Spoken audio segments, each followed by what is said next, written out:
let Roman say, bro, you never had this run. You know, you were never the best. You were always behind Austin, Rock, Undertaker, and the only time you went to the top of the mountain is when they left.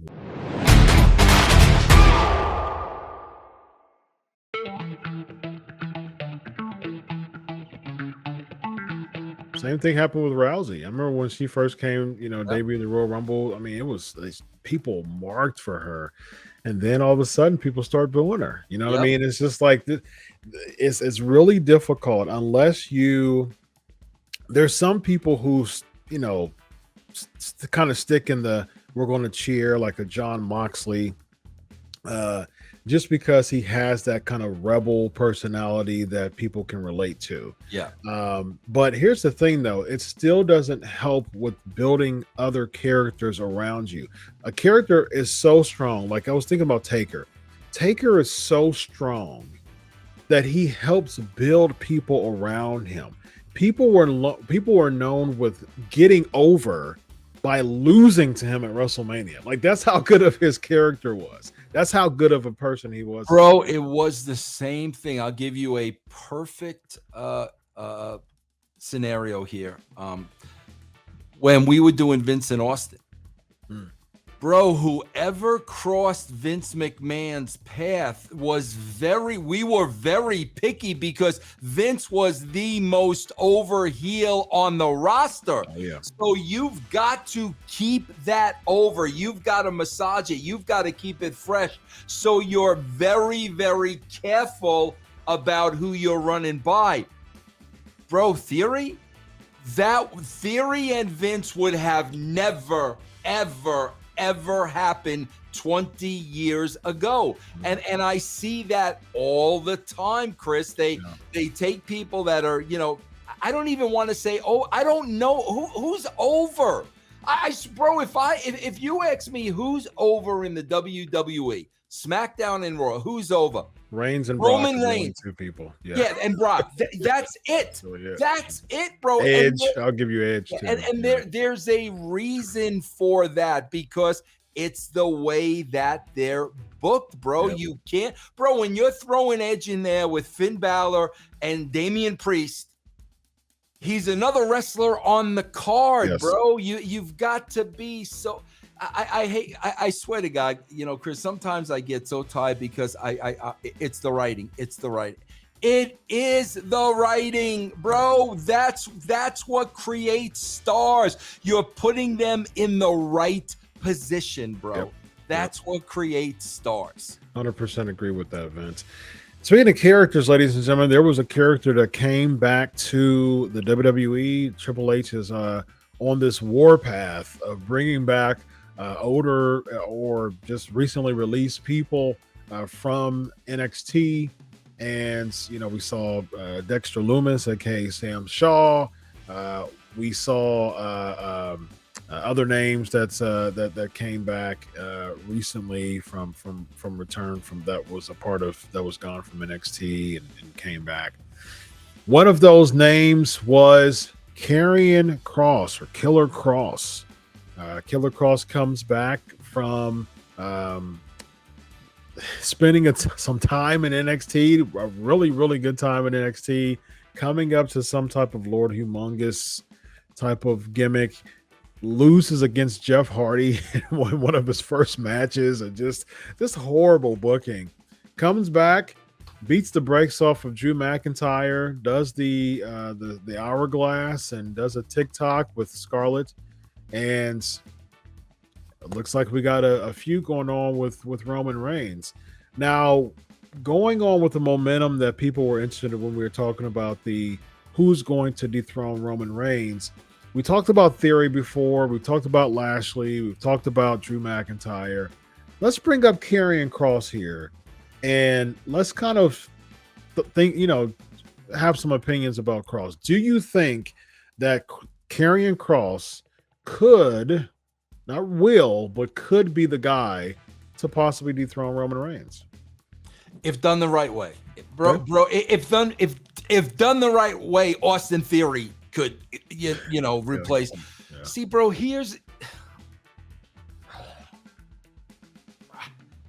Here's the problem, Chris. Everything goes back to reality, and they're so out of touch with reality. Here's the bottom line. Kross makes his reappearance as a surprise, but yet Scarlett comes out to the stage in a cloud of smoke. Well, where's that coming from? Like, who's cueing the smoke?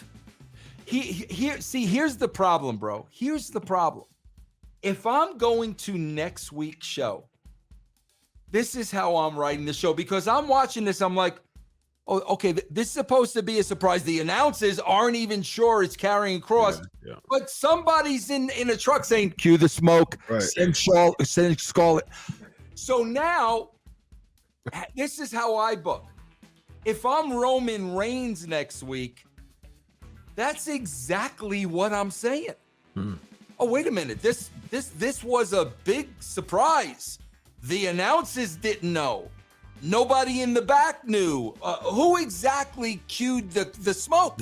Who exactly told? And I'll tell you exactly who it is. It's the guy running the show.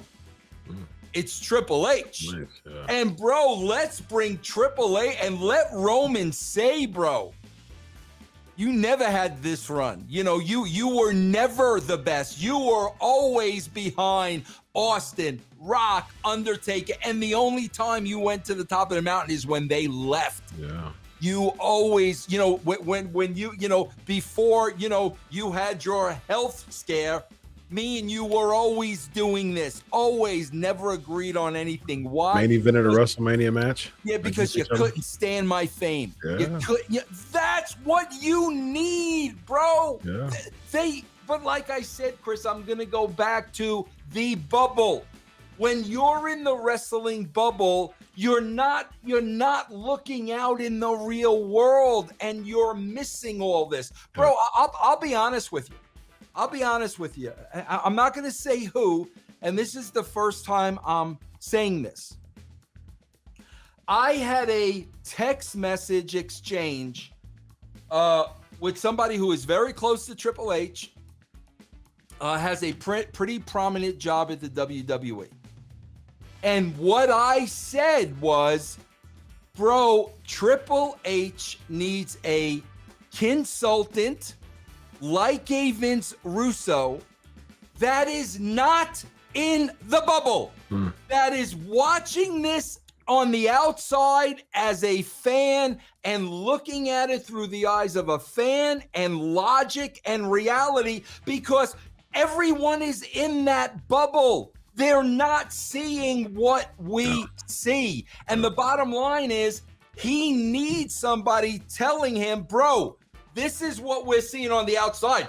You could either do something with it or not. Like, that's totally up to you. But I'm saying to Triple H, wait, bro, this is supposed to be a surprise. And where'd the smoke come from? Like, I don't understand. Like, who cued the smoke if nobody knew he was coming? These are the things that I'm saying. Yeah. And that's what they need, bro, because they're missing so many opportunities that could change a product like this. Yeah, I think that would to me, that's intriguing. I mean, it creates mystery, it creates intrigue, and it creates a cliffhanger and a developing storyline for the following week. It doesn't just close the book. Like, every single week in pro wrestling, the book closes.